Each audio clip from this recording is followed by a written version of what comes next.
Bien, vamos a compartir el tercer punto. El primer punto que hemos dicho que es importante, 5 principios y 5 verdades que cada creyente, cada cristiano debe vivir con exactitud, con precisión, con claridad.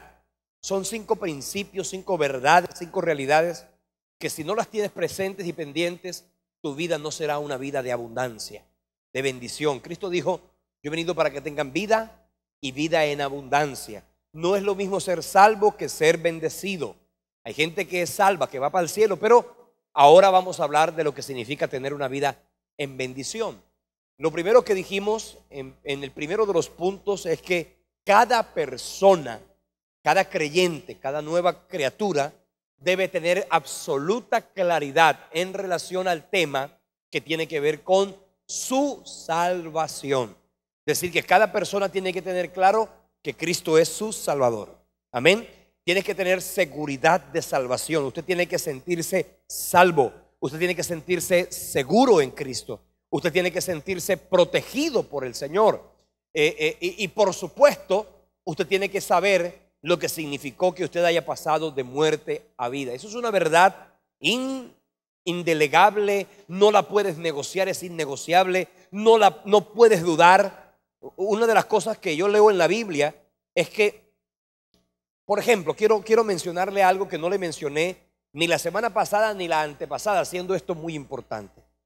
Hay, en cuanto a la salvación,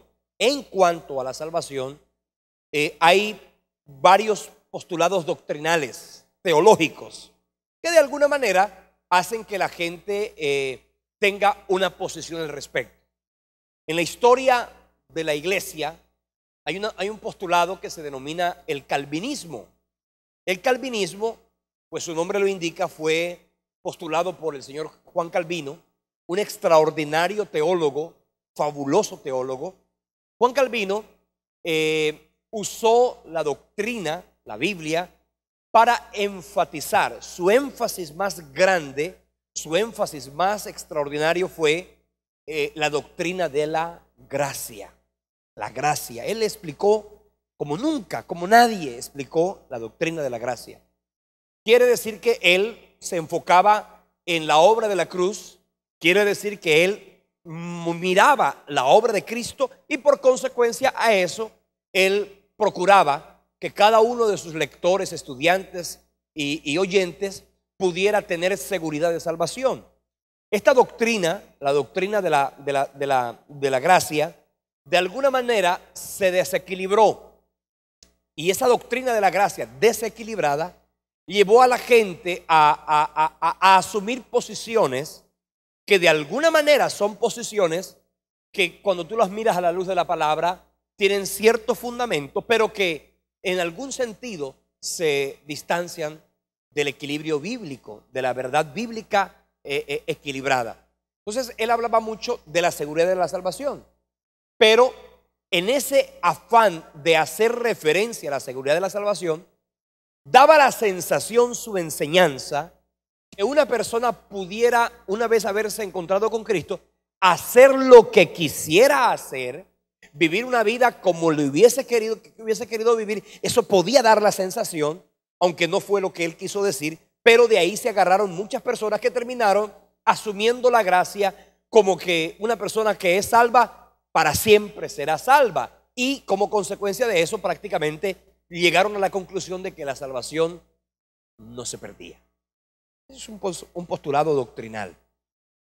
Más adelante surgió un hombre llamado Arminio.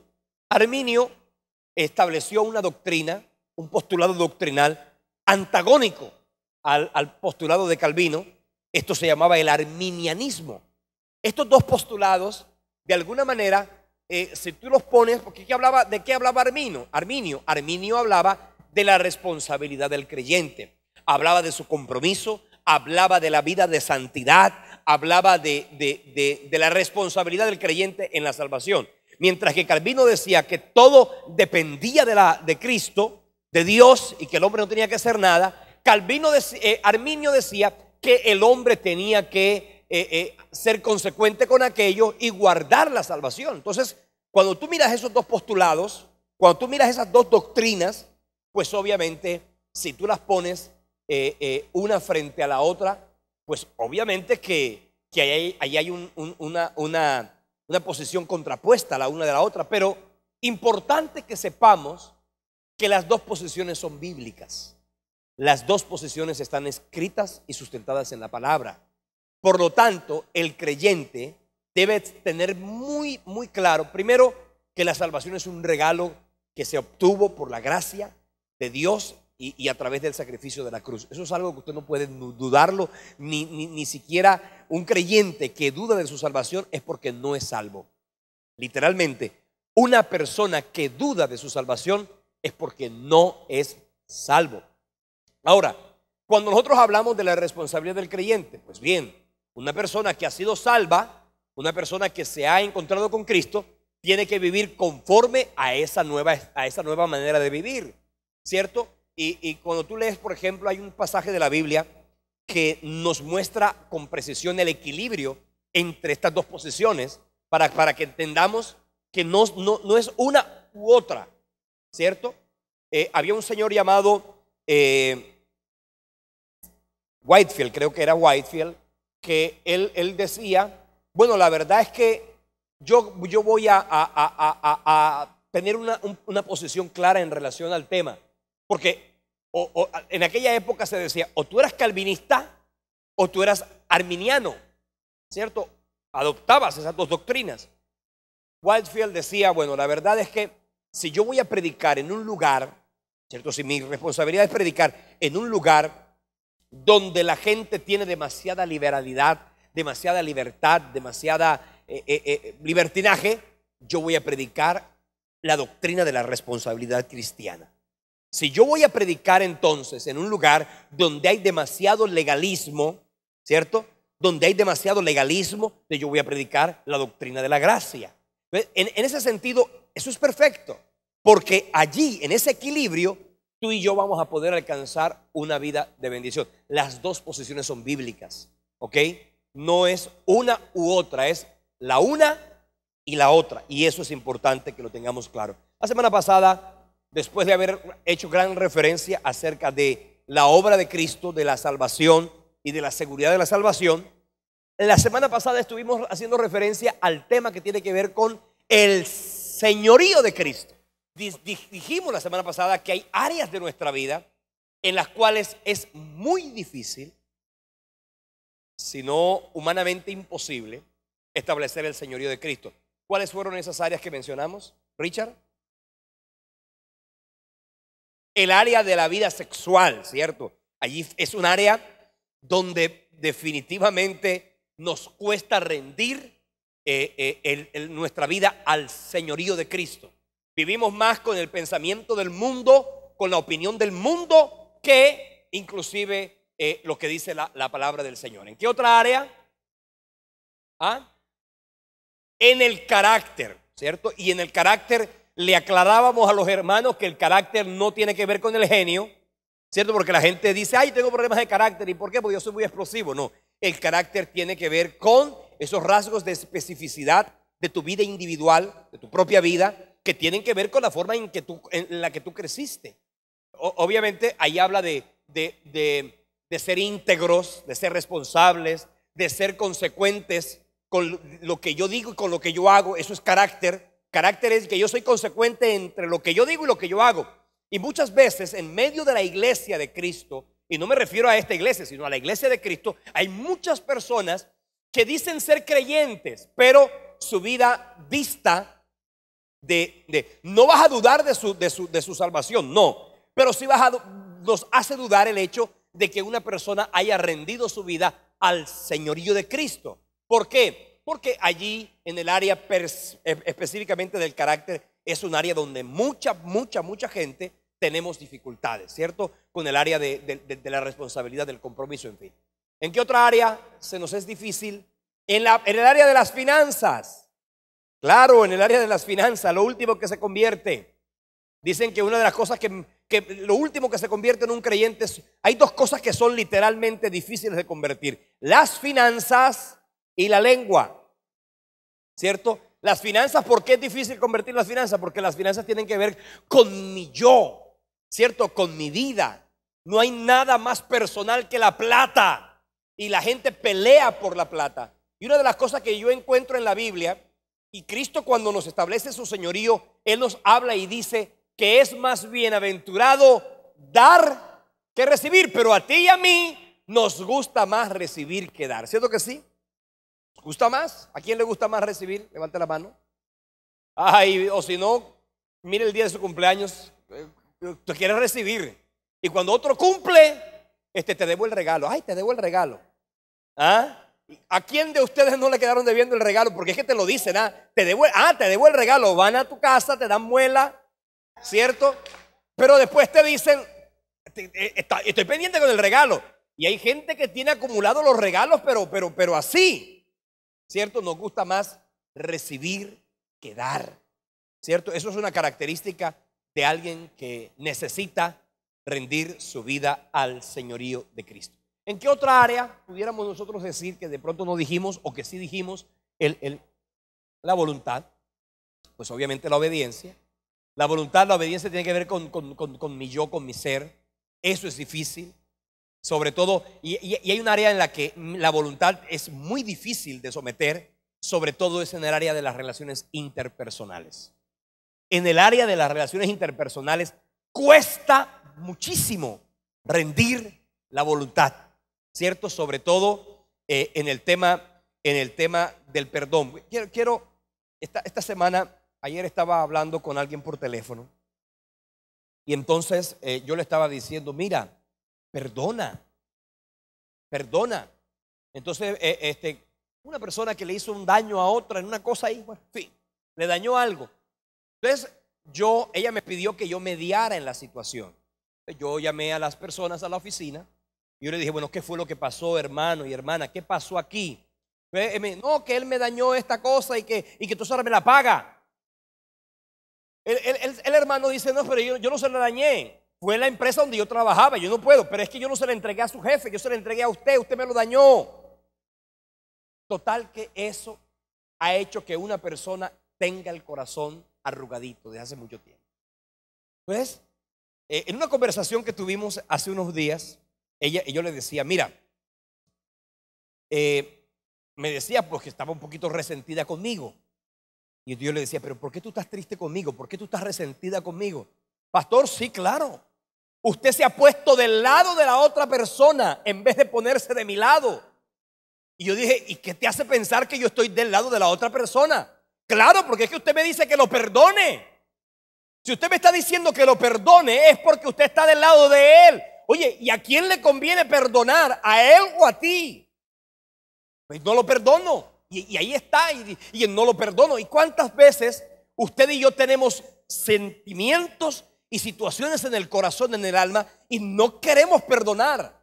Y óyelo bien, usted dice, ay sí, y viene a la iglesia y se quebranta y llora y todo. Pero ¿cuántas personas en tu corazón, en tu propia vida, tú tienes así que tienes resentimientos, rencores, heridas? Ahí están metidas en tu alma. Necesitamos crecer y para eso necesitamos, y para poder mostrar que en verdad Cristo es el centro de nuestra vida, pues obviamente allí necesitamos menguar. Es necesario menguar para que Él crezca. Hay áreas de la vida donde uno obviamente tiene razones para estar enojado, para estar aburrido, hay personas que se ganaron el derecho de que uno prácticamente no las vuelva a mirar, ¿cierto que sí?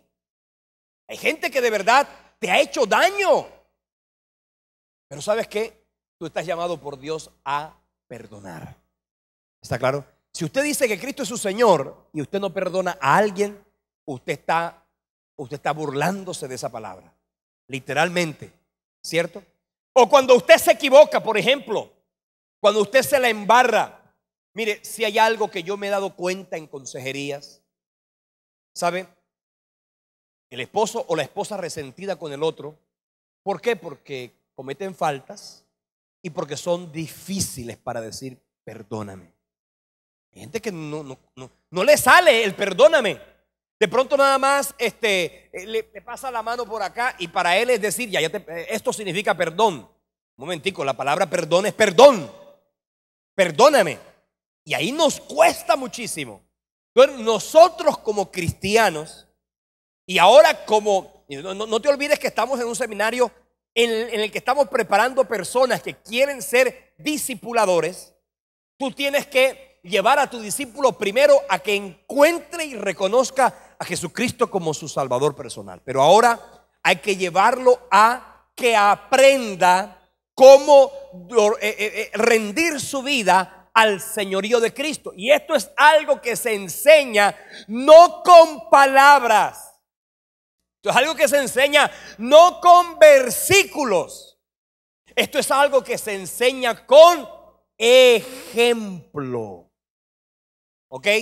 Usted no puede enseñar el señorío de Cristo. El señorío de Cristo se enseña con ejemplo, no con lecciones, porque usted puede prepararse. Voy a preparar una hermosa prédica acerca para mi discípulo del señorío de Cristo. Hermano, eso usted no lo puede enseñar con lecciones ni con versículos. No sirve.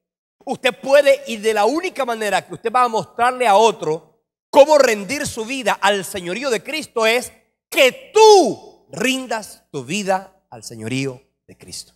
El ejemplo es vital. Por eso Pablo dijo: lo que visteis en mí, lo que aprendisteis de mí, lo que oísteis de mí, esto también haced. Sed imitadores de mí, así como yo soy imitador de Cristo. La segunda lección es esa. La tercera, y la que vamos a mencionar en esta noche, es la que tiene que ver con el plan de Dios para nuestra vida. ¿Cierto? Tenemos que entender que Dios tiene un plan maravilloso y además único con cada uno de nosotros. Dios tiene contigo un plan no solamente maravilloso, sino también único. Y aquí quiero decirle algo: el propósito. El propósito tiene que ver con lo siguiente. Puedo definir el propósito como la invitación. Si usted quiere escribir esto, escríbalo, no está en el manual. Yo puedo entender el propósito de Dios para nuestra vida de la siguiente manera. El propósito, entonces, es la invitación que Dios te hace a ti. Voy a esperar para que usted lo copie. Es la invitación que Dios te hace a ti para que vivas conforme a su voluntad. Que vivas conforme a su voluntad para tu vida, pues obviamente, ¿no? Desarrollando el potencial que Él ha puesto en nosotros. ¿Lo repito? Bueno, vamos a repetirlo. Es la invitación que Dios nos hace para que vivamos según su voluntad para con nuestra vida, desarrollando el potencial que Él ha puesto en nosotros. Y le voy a hacer a usted esta pregunta para ver si usted está cumpliendo el propósito de Dios para su vida. Sencillo. Le voy a hacer esta pregunta y yo usted se va a responder, y ahí tú vas a darte cuenta si tú estás cumpliendo el propósito de Dios para tu vida. Préstame atención a esta pregunta.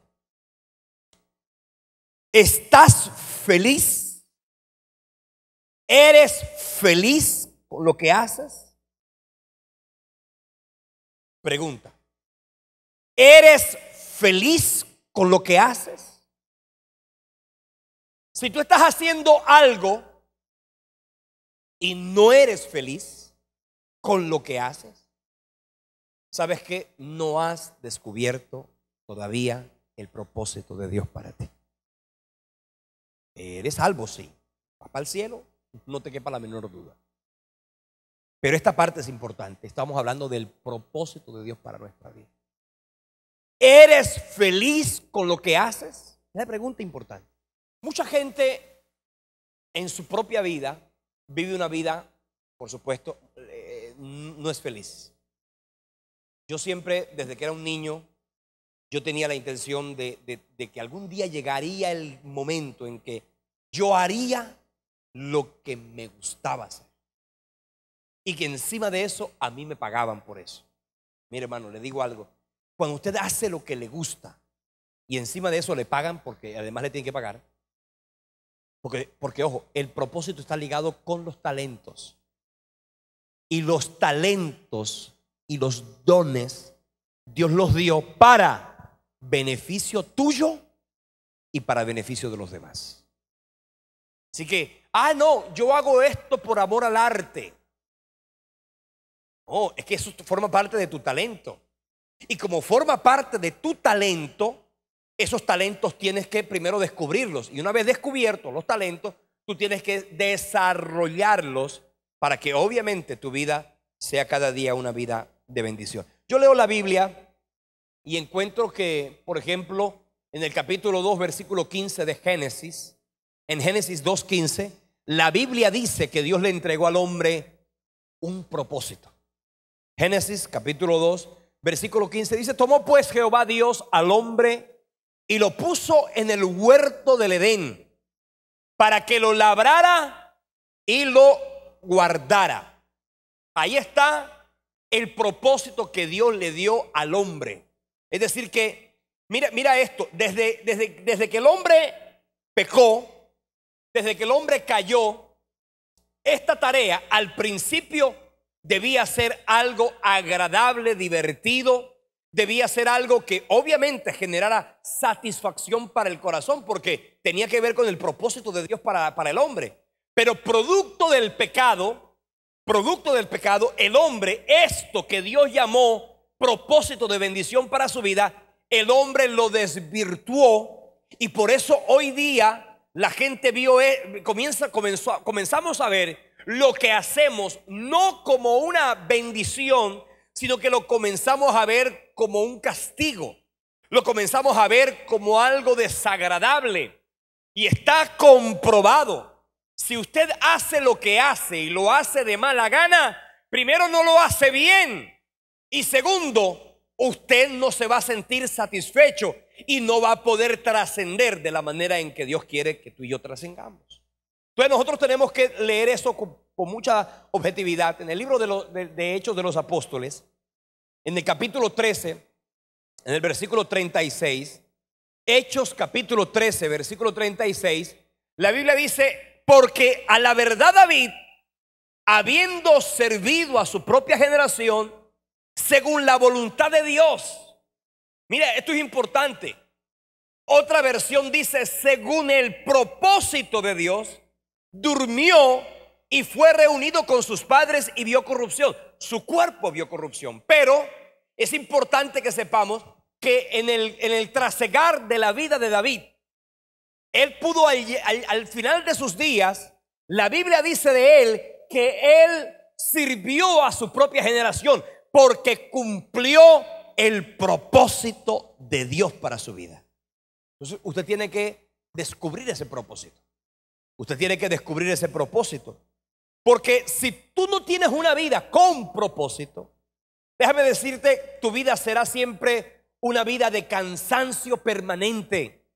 Cuando usted antes de trabajar ya está cansado, es porque no es físicamente el cansancio. Porque cuando uno hace lo que le gusta, uno lo hace con ganas, lo hace con pasión. Pero si a usted le cansa, lo aburre, otra vez la misma historia, entonces maldices tu trabajo, maldices lo que haces, y eso obviamente no tiene propósito. Si tú no conoces el propósito de Dios para tu vida te comenzará a parecer cansona. Simplemente tu energía se gasta, tu vida se gasta, no la inviertes, sino que la gastaste. Ojo, no es lo mismo invertir la vida que gastar la vida. Hay gente que se gastó la vida haciendo lo que no le gusta. Por eso, y me llamó la atención, que creo que el pastor Eduardo un día decía: hay tantos viejitos con una vida amargada. ¿Ok? ¿Amargados por qué? Porque hicieron lo que les tocó, no lo que les gustó. Cuando tú tienes una vida sin propósito, no tendrás energía, no tendrás chispa, no tendrás motivación. ¿Cierto? Una persona que hace todos los días lo mismo, la rutina de todo el tiempo, ¿sabes qué? No es una vida que tenga el propósito claro. Si tú no conoces el propósito, toda tu vida te parecerá insuficiente. Sin propósito, nunca estarás satisfecho. Nunca te sentirás alegre. Nunca te sentirás como con la satisfacción del deber cumplido. ¡Qué bueno! Y tú tienes que llegar a un punto en donde tú puedas, al acostarte en la noche o al evaluar tu año o al evaluar tu mes, decir, ¿sabes qué? Señor, me siento satisfecho, me siento contento, me siento alegre porque hice lo que tenía que hacer. Porque si usted no tiene una vida con propósito, usted siempre tendrá una vida de insatisfacción. ¿Cierto? Todo te parecerá insuficiente. Nunca estarás satisfecho. Estarás luchando, descontento. ¿Y sabes qué? Lo que el Señor nos dice en su palabra es que tú y yo debemos tener una vida de alegría, de satisfacción. En el libro de Eclesiastés capítulo 1 versículo 8 dice: nunca se sacia el ojo de ver, nunca se sacia el oído de oír. ¿Qué es lo que fue? Lo mismo que será. Esto habla de una vida que de alguna manera no encontró el propósito de Dios para sí. El ojo no se cansa de ver, es decir, nada lo llena, nada lo satisface. Y eso sucede mucho cuando una persona, y ojo, déjeme decirle, hay mucha gente que cuando llega al Señor, cuando llega a Cristo, lejos de encontrar el propósito de Dios para su vida, que es lo que nos debe suceder, se distraen, se desenfocan. Entonces creen que el propósito de Dios es algo que llega. El propósito de Dios no es algo que llega, es algo que se construye. Muchos creyentes están esperando que la bendición llegue. Si yo le digo a usted, la bendición que tú quieres viene de camino, tú dices amén. Dios te va a bendecir, Dios te va a prosperar, la bendición viene, el que te va a bendecir ya hasta que llega, y tú dices amén, amén, amén, sello la palabra, ay, venga pastor, lo de una ofrenda. Pero si yo le digo a usted que tiene que salir a buscar su bendición, a reclamar, a conquistar, a alcanzar su propósito, entonces allí la cosa se dificulta. No lo digo por usted, por supuesto, pero a usted se lo digo. Una vida que no tiene propósito es una vida incontrolable. Es decir, una vida que todo se sale de control. Todo se sale de control.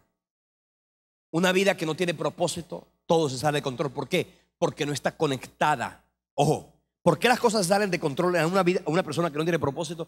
Porque no está conectado a lo que hace con sus dones y talentos. Yo le digo una cosa, si a usted,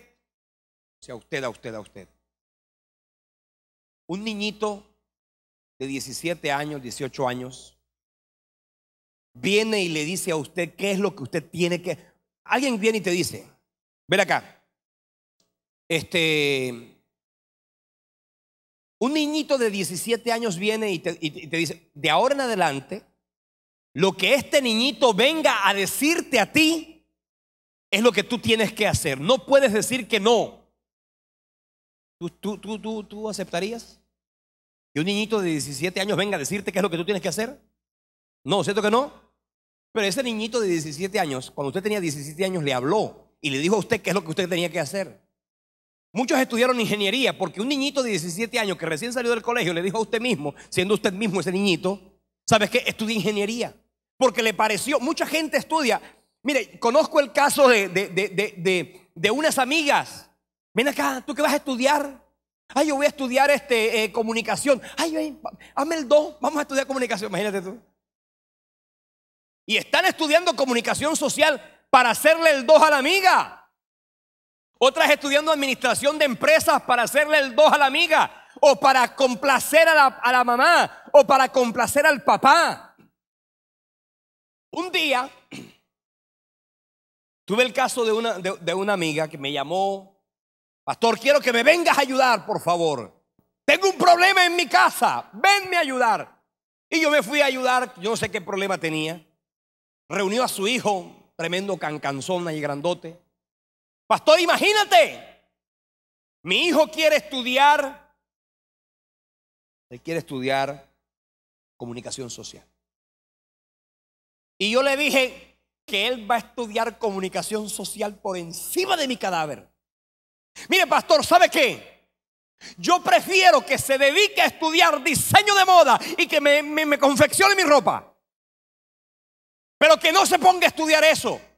Yo no tengo amigos en RCN, yo no tengo amigos en Caracol, yo no tengo amigos en la CNN. Él no tiene oportunidad de crecer y de prosperar en eso. Con eso no sirve. Y entonces yo le dije, ven acá, fulano, ¿tú para qué sirves, hijo? ¿Qué es lo que a ti te gusta? ¿Te gusta leer? No, pastor, a mí no me gusta leer. O sea, no le gusta leer. Ven acá, ¿te gustan los números? No, pastor, no me hable de números.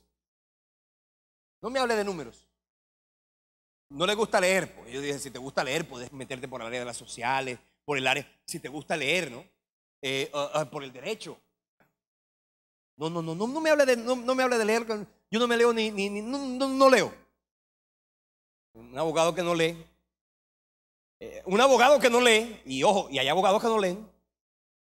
Por eso es que hay abogados y hay abogados. Hay abogados que dicen, mírate tú, la diferencia entre una persona que tiene propósito y una persona que no tiene propósito. Cuando hay un abogado que tiene propósito, él es el que pone el honorario. Me vas a pagar 15 millones de pesos. Hay un amigo que yo le digo, ¿y tú por qué cobras tan caro? Porque él decía, si yo cobro barato, la gente cree que yo soy machucho.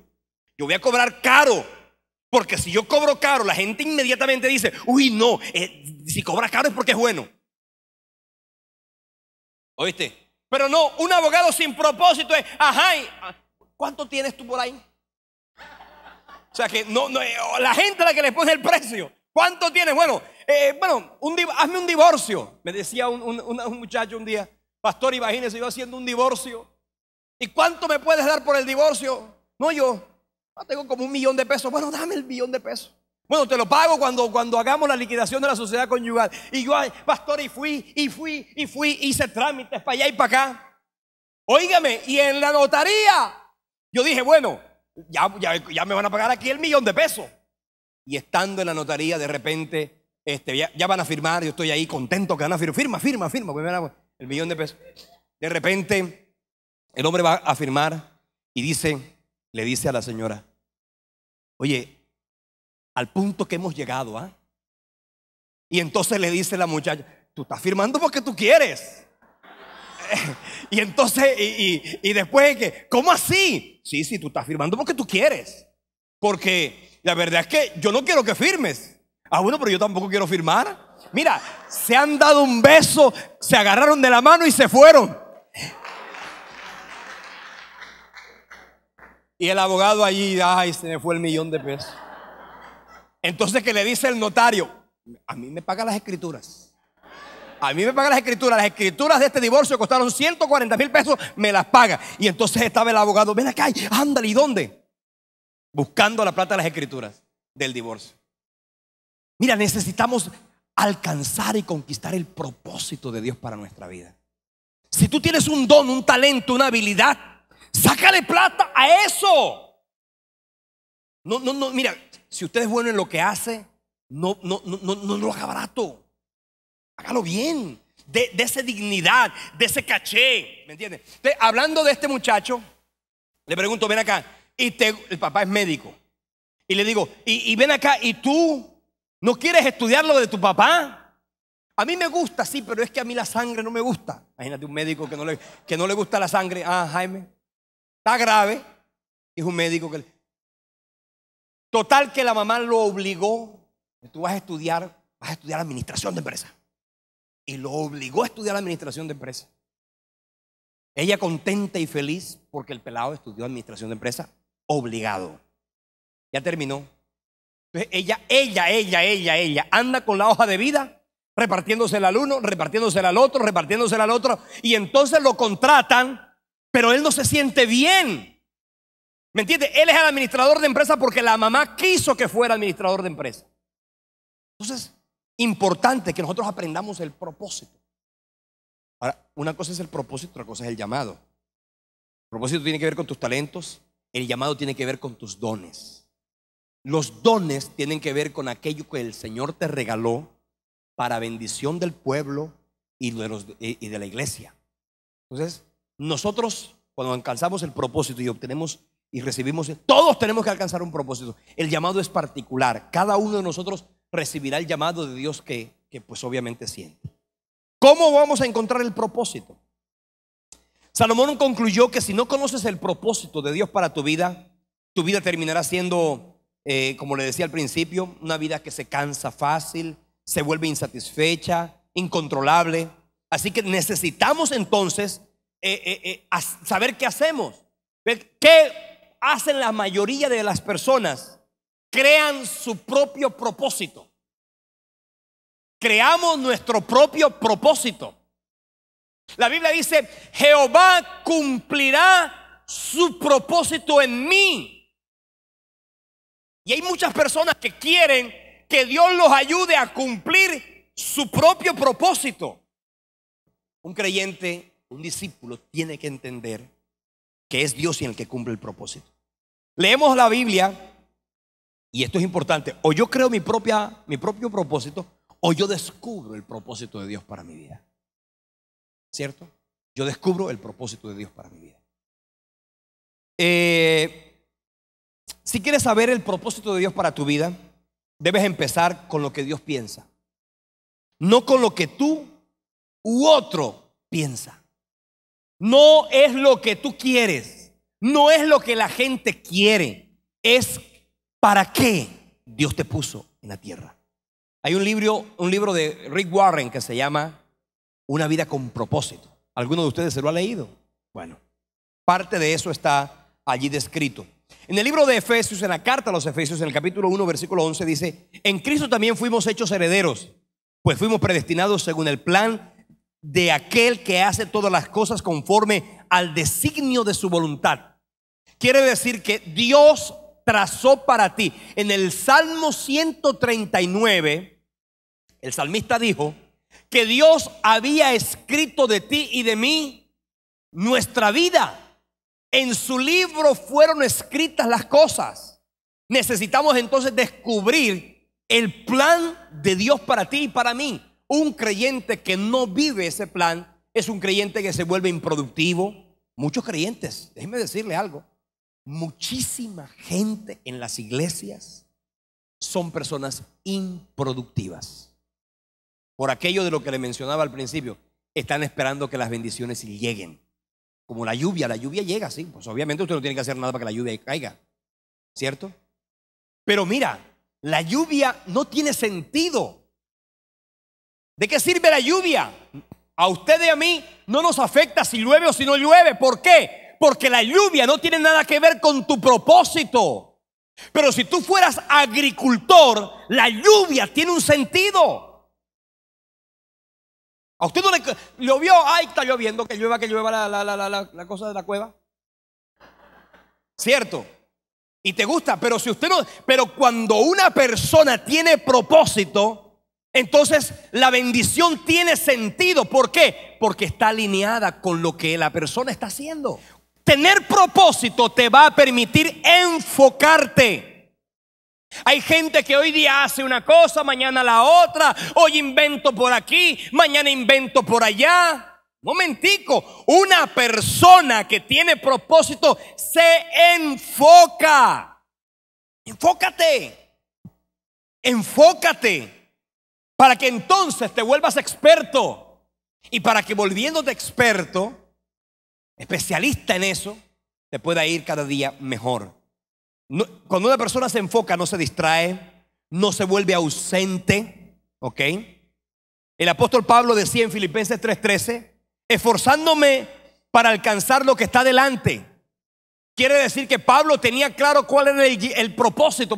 Me esfuerzo para alcanzar el premio. Sé que una persona que se encuentra con el propósito de Dios para su vida es una persona que se enfoca. Tienes que enfocarte. Muchos creyentes están desenfocados. Desenfocados. Y en la vida de muchas personas hay gente que viene a desenfocarlos porque quieren las cosas fáciles. Mucha gente hace eso. Llegan a la vida, a su vida, llegan que los desenfocan porque no tienen claro el propósito para su vida. Si tú no tienes claro el propósito para tu vida, vivirás así, inventando cosas, haciendo lo que nadie te llamó a hacer, enfocando y poniendo tus energías en aquello para lo cual tú no sirves. ¿Para qué te vas a meter en un negocio de peluquería si tú de eso no sabes nada? Y hay gente que se mete en negocios de peluquería y no saben nada de eso. Hay gente que monta cosas de las cuales no sabe nada. Por favor, usted tiene que aprender.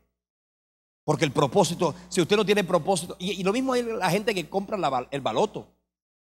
Gente desenfocada, que cree que la bendición llega así. No, la bendición llega a base de esfuerzo y tiene que ver con tus talentos. No que vino una plata que me llegó. No, un momentico, la bendición del Señor no es así. Porque así como viene rápido, muchas veces de la misma manera se va. Una vida con propósito, una persona que tiene propósito tendrá una vida más simplificada. Le dije al principio que era algo que lo iba a enfocar. Ahora le digo que una persona que encuentra su propósito encontrará una vida más simplificada. Dice la Biblia, olvidando lo que queda atrás y esforzándome para alcanzar lo que está delante, dijo Pablo en Filipenses 3:13. Una vida simplificada es una vida que sabe identificar qué es lo que le conviene y qué es lo que no le conviene. Por favor, aprendamos a identificar la voz de Dios para que nada nos desenfoque y para que nada nos llegue a complicar la vida. Muchos creyentes con la vida complicada porque no oyeron la voz de Dios. Si no conoces el propósito, vas a tener dificultad para decidir dónde invertir tu tiempo, dónde invertir tu dinero, dónde enfocar tus energías. Trata de vivir sin conocer para qué Dios te hizo y entonces será como cuando quieres conducir en medio de la niebla espesa. No sabes para dónde ir. No sabes para dónde ir. Y yo no sé si usted ha manejado en la niebla espesa. Fuimos en diciembre con mi familia, unos amigos, nos fuimos para el eje cafetero y nos fuimos por Medellín. Y nos fuimos en el carro y llegamos a un alto que se llama el Alto de las Ventanas, una cosa así.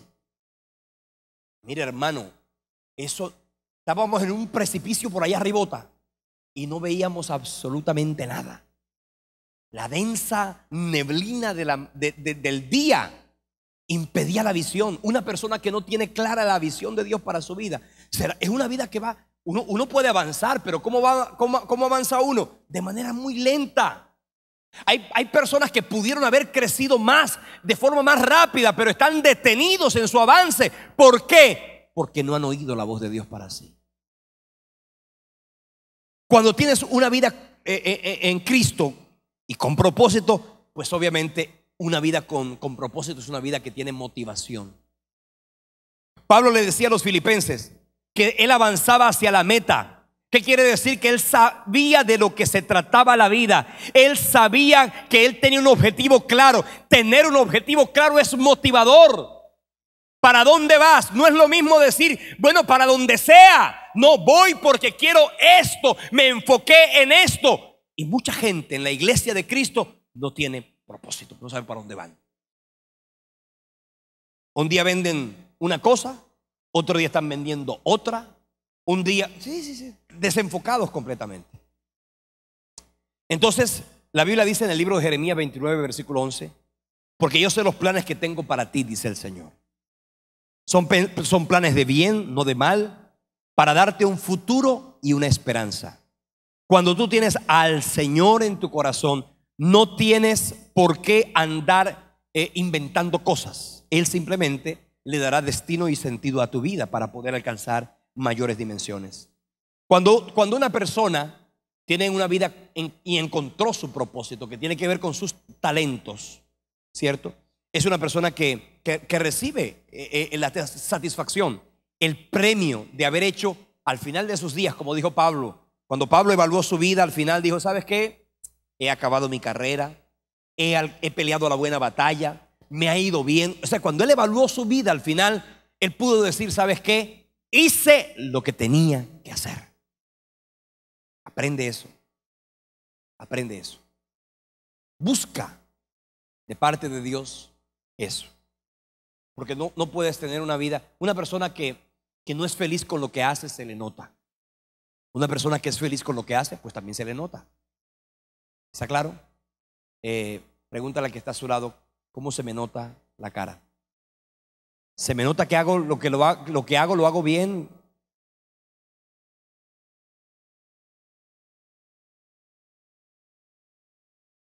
¿Sabes qué? Pidámosle al Señor. Aquí nadie está en una etapa de su vida donde no puede redireccionar sus pasos. Si necesitamos redireccionar nuestros pasos, pues hagámoslo para poder alcanzar la bendición que el Señor quiere.